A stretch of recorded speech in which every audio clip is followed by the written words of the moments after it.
Salut tout le monde, très urgent. Aujourd'hui, vendredi 14 mars 2025.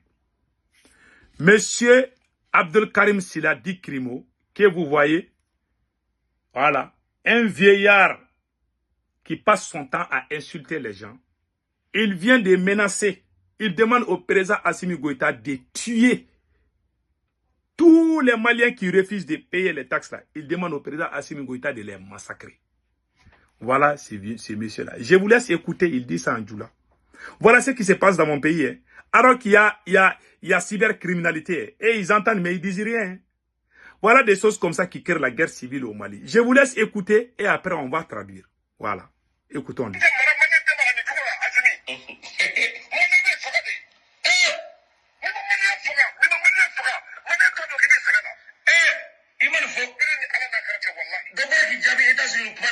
Il dit qu'il faut tuer les Maliens.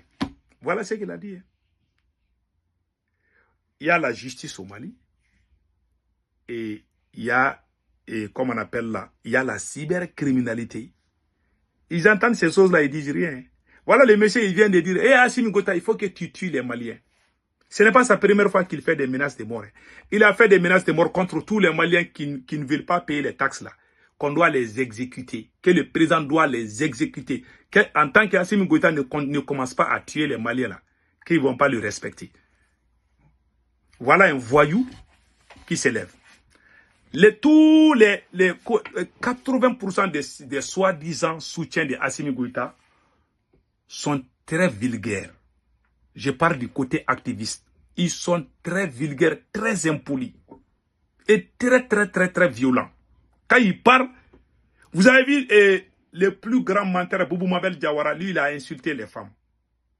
Aujourd'hui au Mali, même les chanteurs sont en train de critiquer cette transition aujourd'hui. Les rappeurs, les célèbres rappeurs du Mali, comme Master Soumi, il a fait une chanson. Comme Milmo que vous voyez. Je n'aime pas jouer les chansons, parce que quand tu joues les chansons sur ta vidéo, Facebook va essayer de signaler ta page. Sinon, j'ai des chansons des rappeurs. Les célèbres rappeurs du Mali commencent à chanter contre ces pouvoirs dont vous parlez aujourd'hui. C'est très grave ce qui se passe. Comment un individu se lève et dit au président de tuer tout le monde, tous les gens qui refusent. Les gens qui refusent, il y a des vieilles personnes dedans. Il y a des gens qui sont plus âgés que toi, ou même ils sont même plus âgés que ton papa. Tu dis de les exécuter. Tu insultes tout le monde. Ils insultent. Quand ils sortent chaque fois, ils insultent. Et leur deuxième manipulation, quand tu dis que tu n'es pas d'accord avec le système de taxation, ils vont dire que tu travailles pour la France. Ah non, et lui là, c'est le Macron qui les paye. Parce qu'ils savent. Quand tu dis deux sortes de personnes, les Maliens sont fâchés. Les Maliens n'aiment pas les politiciens. Les Maliens n'aiment pas la France. Donc, quand tu n'es pas d'accord avec Assimi Goïta, ils vont dire que soit tu es politicien ou soit tu travailles avec la France. Voilà un voyou, il se lève, il dit de tuer les gens. Ils ont passé leur temps à menacer les Maliens, insulter les femmes, traiter les femmes de tous les noms. Parce que la majorité des gens qui se plaignent sur les réseaux sociaux, c'est des femmes. Ce sont des femmes. Ils les ont insultés, menacé leurs enfants, menacé leur famille. Parce qu'ils sont du côté de Assimi Goïta. Voilà la justice malienne aujourd'hui a pris en otage par Assimi Goïta. Si lui, il ne t'aime pas, tu vas en prison. S'il t'aime, même si tu coupes la tête d'une personne, tu ne vas pas en prison. Hein. Voilà le nouveau Mali. Et vous voulez qu'il y ait la paix au Mali. Pourquoi les Maliens refusent de contribuer? J'ai tout le temps dit. Parce qu'il y a des voleurs même au Koulouba. Il y a des proches d'Assimi Goïta qui volent. Au lieu de communiquer pour convaincre les Maliens, ils sont là à utiliser la violence. Parce que récemment, le Premier ministre Abdoulaye Maïga a appelé les activistes pour une formation. L'objectif est de les former à insulter les Maliens. C'est Abdoulaye Maïga qui les forme comme ça. C'est lui, hein, c'est lui qui est derrière ces gens-là. Au compte de Assimi Goïta, n'oublions pas cela. Il fait ça pour faire plaisir au président Assimi Goïta. Voilà, c'est tout. Donc voilà mon pays. Hein. Monsieur le procureur Adama Coulibaly, l'histoire reste l'histoire. Vous êtes les procréateurs. Vous avez étudié pour défendre le Mali et non les pouvoirs. Vous avez arrêté des gens parce qu'ils ont traité d'autres personnes de cafards. Il y a des gens qui font des insultes grossières. Vous ne les arrêtez pas parce que c'est soi-disant soutien de la transition. Et ils peuvent dire qu'il y a des catégories de Maliens. Si tu es d'accord avec Assimi Goïta, même si tu coupes la tête des gens, tu ne vas pas en prison. Mais si tu n'es pas d'accord avec Assimi Goïta, même si tu meurs, tu dois mourir. On doit t'insulter. Tu dois mériter ça.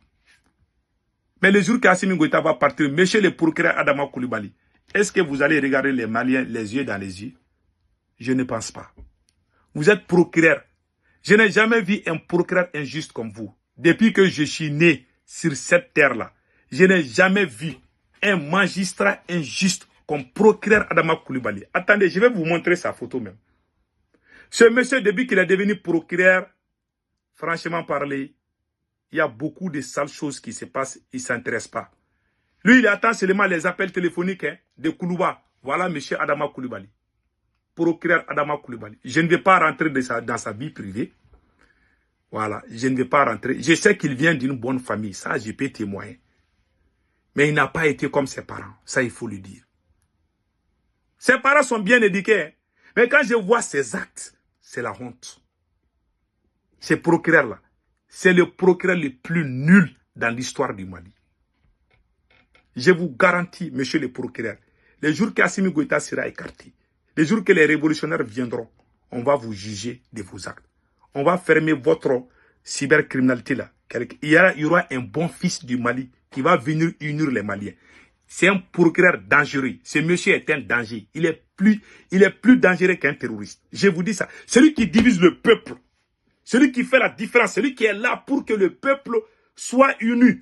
Pour que le peuple soit sur leurs droits. Mais s'il fait parti pris, ça veut dire qu'il est l'ennemi numéro 1. Il est pire qu'un terroriste. Voilà le monsieur en question. C'est un danger pour le Mali, je vous dis ça aujourd'hui. Voilà un procureur. Il attend seulement les coups de filet. Il y a des gens qui font des insultes grossières sur les réseaux sociaux. Il dit rien. Hein. Lui, il attend seulement. Il appelle. Est-ce que je dois arrêter telle personne? Lui, il appelle le service de renseignement. Voilà. Le chef du service de renseignement, c'est quoi? C'est le général Modibo Kone. Un ancien voleur. Je ne vais pas rentrer dans cette histoire-là. Voilà. Le chef des services de renseignement du Mali, Modibo Kone. Lui, il appelle. Hein. Ouais, quand tu confies les institutions à certains individus qui n'ont pas de moralité, voilà comment le pays est. Des gens qui n'ont pas de moralité. Le chef des services de renseignement du Mali, il n'a aucune dignité, je vous dis. Je connais ce monsieur comme la pomme. Un grand soulard, un buveur. Je ne sais pas si c'est procureur aussi boit ou pas. En tout cas, le chef des services de renseignement du Mali, c'est un grand soulard. Voilà comment les Maliens. Ils ont fait leur coup d'état ici. Ils ont partagé. Ils n'ont pas cherché à connaître. Même si tu es mon camarade là, je sais que toi tu bois. Je sais que toi tu cours derrière les fesses. Je ne dois pas te confier les institutions comme le service de renseignement. C'est pas possible. Lui, il travaille avec le service de renseignement. C'est eux qui le disent on doit arrêter, qui on ne doit pas. Mais ça, vous avez vu ça dans quel pays? Tu as fait tes études de doctorat sur le droit et tu viens, tu écoutes un militaire voyou qui n'a aucune moralité, qui n'a aucune dignité. Toi, tu es magistrat, ces gens vont partir, toi, tu vas rester, tu es jeune. Et regarde-moi ces procureurs-là. Tu es jeune. Et regarde l'injustice qui gangrène au Mali. Tu veux que les gens se font attraper dans les carrés. Il y a des gens qui menacent d'autres. Des injures publiques. Il ne dit rien, hein, il fait la sourde oreille. On a brûlé le livre de Dr Choguel Kokala Maïga, il n'a rien fait, il n'a rien dit. Hein. On l'a insulté, on a traité de pédophilie. Pendant qu'il était là, il n'a rien dit, il n'a rien fait. Lui, est-ce que lui, ses enfants, quand ses enfants vont grandir, est-ce qu'ils seront fiers de lui? C'est des gens qui ne pensent pas à leurs enfants. Hein. C'est des gens qui ne pensent pas que si je meurs aujourd'hui là, Parce que dans la vie, là, il faut mettre en tête que je peux mourir aujourd'hui ou demain. Comment les gens peuvent sortir, dire des conneries sur les réseaux sociaux, faire des insultes, faire des menaces de mort même. Toi, tu ne dis rien. Sauf si le pouvoir te donne l'ordre de faire telle ou telle chose. C'est Assimi Goïta qui a payé tes frères d'études, monsieur le procureur. Je vais vous montrer comment on appelle là, le passage des magistrats. Écoutez. Corruption et justice ne font pas bon ménage. On ne peut pas parler de juge corrompu et accepter cela dans un pays. Tout juge qui est corrompu doit être complètement écarté. Quand quelqu'un est en prison dans sa tête, ne vous posez pas de problème. Hein. Vous allez détruire tous les murs qui l'entourent, il sera toujours en prison dans sa tête. Et c'est le problème qui se pose beaucoup aux magistrats maliens, particulièrement, mais africains en général. On pense qu'on est toujours lié à l'exécutif. Tout ce que le président ordonne, ce que le premier ministre ordonne, c'est ce qu'il faut faire. Il y en a qui disent, ah, c'est le ministre qui a dit. Mais le ministre a dit, ce n'est pas la loi qui l'a dit. Ce que vous est imposé, c'est ce que dit la loi. Mais ce que disent les hommes ne vous lie en rien. Sauf si ce qu'on dit est en phase avec la légalité. Et c'est ce qui est important pour les juges. Et là, nous n'avons pas aujourd'hui, malheureusement, dans beaucoup de prétoires. Les magistrats souvent pensent qu'ils sont liés. Et donc, quand ils disent, si je ne le faisais pas, on va me muter. Et bon Dieu, si on vous mute, vous n'allez pas perdre votre salaire. Là. Acceptez d'être muté. Mais moi, faites un peu à votre conscience. Et je crois que c'est ce qui est le point important. Il faut que nous ayons une magistrature réellement debout. Avec des gens réellement conscients de leurs responsabilités. Parce que souvent, nous sommes dans des connivences qu'il ne faut pas honneur au corps. Un magistrat qui commet une faute, genre vous avez toute la corporation qui s'allie derrière lui. Voilà. Il s'appelle Daniel Tessougé. Paix à son âme. Il n'est plus dans ce monde. C'était un vrai magistrat, un vrai procureur. Ce monsieur-là, non.